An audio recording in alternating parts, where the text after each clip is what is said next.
Ryuko Matoi gets to fight against not just one, but two members of the Elite Four in my review of Kill La Kill, Episode 10. In terms of raw, pure creativity, the show really doesn't disappoint. And the action, it ain't too bad either. Frankly, this is one of the best series I've ever seen.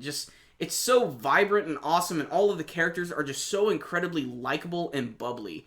And what really surprised me about this episode is I thought they were going to be sort of doing like Ryuko's going to fight against one member of the Elite Four in each episode. I honestly didn't expect that this was going to be focusing on two of them, and one of the fights didn't even get finished. Ryuko's first battle in the episode is against Hoka Inumuta, and he, I think, is one of the more mysterious members of the Elite Four, and they actually do get into his backstory a little bit in the very first half of the episode.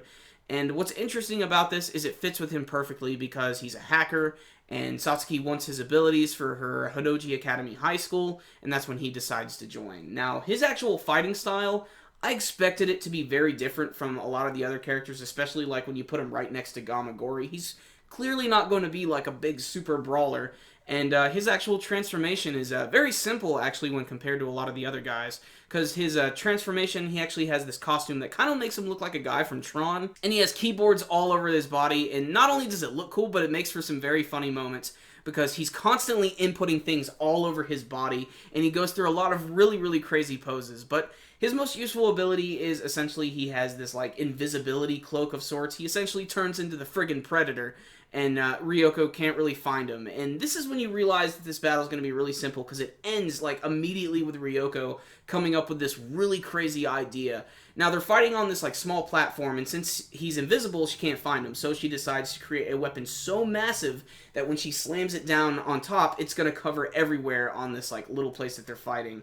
And she just pulls this technique out of nowhere, this like giant sheet of death is the only thing I can call it. It's life fiber cloth, so I'm guessing it's a little more dangerous.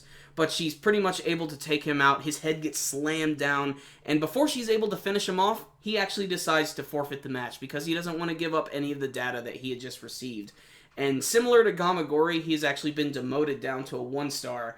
And you actually get a little bit of some funny moments with both him and Gamagori, like, squishing Mako as they're sitting next to each other, as they're sort of, like, sizing each other up and, like, sort of sparking up their rival again. The main highlight of the episode, though, is the battle between Ryuko and Nonon Jakuzure, and she's a character who's been built up over a very large period of time, because apparently she has had the longest past with Satsuki, and she's been with her the longest. And when they actually show us the flashback, it really is a long time. They're essentially like kids in preschool. I think it's pretty funny that even in preschool, Satsuki just looks so deathfully serious. It makes for a pretty good laugh. But the actual battle itself is another one of those battles that's just incredibly creative, and it has a lot of flashiness to it.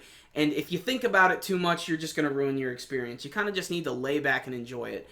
Now, Nonon goes through another big transformation, and hers is, of course, really awesome, and probably the most traditional magical girl transformation that I've seen in the series so far, and it makes sense considering her character. But what I like most about her is, when I saw that she was female, I'm like, oh god, that's exactly what this series needs, another scantily clad woman.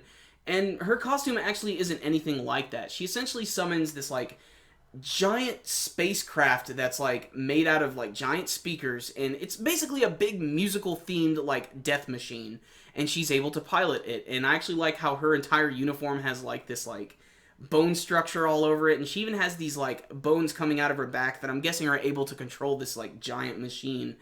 But this battle right here, if anything, it's beyond creative and very fun to watch. And you can see that even though she's kind of a bubbly, lighthearted looking character on the outside, she's very dark, and she really wants to take Ryuko down. And I don't want to give away too many elements of this battle because a lot of it is just so ridiculous and unique. What I can say is I love how the fact that her weapons are all musical themed. Like, she shoots like these like sharp musical notes. They're essentially like shuriken musical notes, and I love that she's attacking. There's classical music playing, and she even has these giant recorder missiles that are just ridiculous. What I will say is, at the end of the battle, Ryuko really starts to take over the fight because her suit is starting to change and become more powerful. I'm not going to give away what it does, but it's pretty damn awesome, and it just shows that her suit is going to be able to do a lot of different things. And it's becoming such a big deal that her homeroom teacher is calling that one guy who was attacking her. He's a guy who's a part of that nudist beach organization, and he's mentioning that her Senketsu suit is starting to evolve way too fast. and I cannot wait to see the repercussions this is going to have on the series, because this can open up an entire different element for this anime, other than just the fact that we're fighting people in school. And one thing that I can sort of see coming is that all the Elite Four members are going to lose, thus they're going to be 1-stars again, and this is going to be a good excuse to learn a little bit more about them, and maybe have them interact with Ryuko a little bit more, because they'll sort of be on the same level. But still, animation was awesome, the music was fun, the action was good, both of the fights were pretty damned entertaining and had a lot of really cool creativity to them.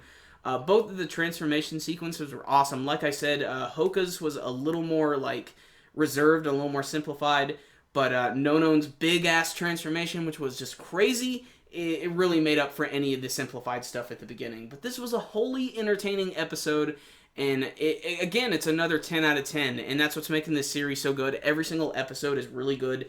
This really is, like, the true successor to Gurren Lagann. I know there's been other series that was made by them, like Panty and Stocking, but this one right here is really the true successor to that series, and I still put Gurren Lagann on something of a big pedestal. This one right here is slowly becoming one of my favorites, could be in my top 10 favorite anime.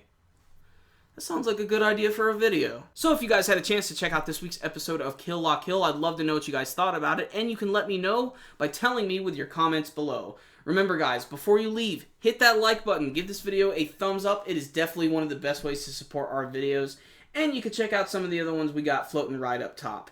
So, I will see you next time, guys. Super Kami Guru 9000. Out.